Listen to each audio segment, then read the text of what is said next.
உச்சநீதிமன்றத்தில் இன்று விசாரணைக்கு வரவுள்ள முக்கிய வழக்குகள் தொடர்பான விவரங்களை நமது செய்தியாளர் நிரஞ்சனிடம் கேட்கலாம். நிரஞ்சன், வணக்கம். ஜெயலலிதா சொத்து குவிப்பு வழக்கு உள்ளிட்ட வேற எந்தெந்த முக்கிய வழக்குகள் இன்னைக்கு விசாரணைக்கு வர இருக்கிறது? வணக்கம் லலிதா. அதாவது இன்றைய தினம் ஜெயலலிதா சொத்து குவிப்பு வழக்கில் கர்நாடக அரசு தொடர்ந்த மேல்முறையீட்டு மனு மீதான விசாரணை தான் இன்றைய தினம் உச்சநீதிமன்றத்தில் மிக முக்கியமான வழக்காக கருதப்படுகின்றது. ஏனென்றால் இன்றைய தினம் திமுக பொதுச் செயலாளர் அன்பழகன் தரப்பில் மூத்த வழக்கறிஞர் அந்தி அர்ஜுனா அவர்கள் தனது வாதங்களை முன்வைக்கவிருக்கின்றார். அவரை தொடர்ந்து எதிர்த்தரப்பினரான அதாவது ஜெயலலிதா தரப்பினர் தங்களது வாதங்களை இன்றைய தினம் உச்சநீதிமன்றத்தில் முன்வைக்கவிருக்கின்றார்கள். இது குறித்து பார்த்தமையானால் திமுகவிற்கு இந்த வழக்கில் எந்த விதமான அடிப்படையும் கிடையாது. எனவே அவர்கள் உச்சநீதிமன்றத்தில் தங்களது வாதங்களை முன்வைக்க கூடாது என்று ஏற்கனவே ஜெயலலிதா தரப்பினர் உச்சநீதிமன்றத்தில் கோரிக்கை வைத்திருந்தார்கள். இது தொடர்பான மனுவும் தாக்கல் செய்யப்பட்டிருக்கின்றது.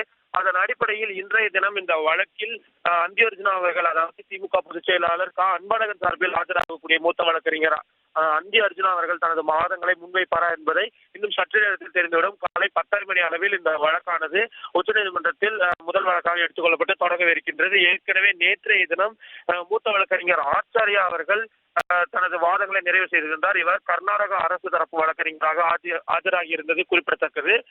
இந்த ஜெயலலிதா சொத்து குவிப்பு வழக்கை தவிர மற்றொரு வழக்கானது அழைப்புகள் தானாக துண்டிக்கப்படும் பொழுது இழப்பீடு வழங்குவது தொடர்பான வழக்காகும். இதன் பின்னணி குறித்து பார்த்தமையானால் அழைப்புகள் தானாக துண்டிக்கப்படும் பொழுது ஒரு அழைப்புக்கு ₹1 வீதம் ஒரு நாளைக்கு 3 அழைப்புகளுக்கு இழப்பீடுகள் வழங்க வேண்டும் என்று அதாவது தொலைத்தொடர்பு ஒழுங்குமுறை ஆணையம் தொலைத்தொடர்பு நிறுவனங்களுக்கு உத்தரவிட்டிருந்தார்கள். இதனை எதிர்த்து ஏர்டெல், வோடபோன் உள்ளிட்ட நிறுவனங்கள் டெல்லி உயர்நீதிமன்றத்தில் வழக்கு தொடுத்திருந்தார்கள்.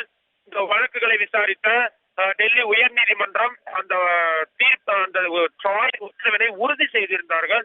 அதனை எதிர்த்து உச்சநீதிமன்றத்தில் இந்த தொலைத்தொடர்பு நிறுவனங்கள் வழக்கு தொடுத்திருந்தார்கள். அந்த வழக்குகள் தான் தற்பொழுது இன்றைய தினம் உச்சநீதிமன்றத்தில் விசாரணைக்கு வரவிருக்கின்றது. தொலைத்தொடர்பு நிறுவனங்கள் சார்பாக மூத்த வழக்கறிஞர் கபில் சிபல் அவர்கள் ஆஜராகவிருக்கின்றார். ஏற்கனவே மத்திய அரசிடம் குறிப்பாக இந்த ட்ராய் அமைப்பிடம் இந்த இழப்பீடுகளுக்கான இந்த காசுகளாக வசூலிப்பது அதாவது ₹1, ₹2 என்று இழப்பீடாக வழங்குவதற்கு பதிலாக வேறு ஏதேனும் ஒரு வழிவகைகளை கூறுங்கள் என்று உச்சநீதிமன்றம் ஏற்கனவே கேட்டுக்கொண்டிருந்தது. அதன் அடிப்படையில் இன்றைய தினம் வேறு மாற்று யோசனை வழங்கப்படும் என்று எதிர்பார்க்கப்படுகிறது. லலிதா, உங்களுடைய தகவல்களுக்கு நன்றி நிரஞ்சன்.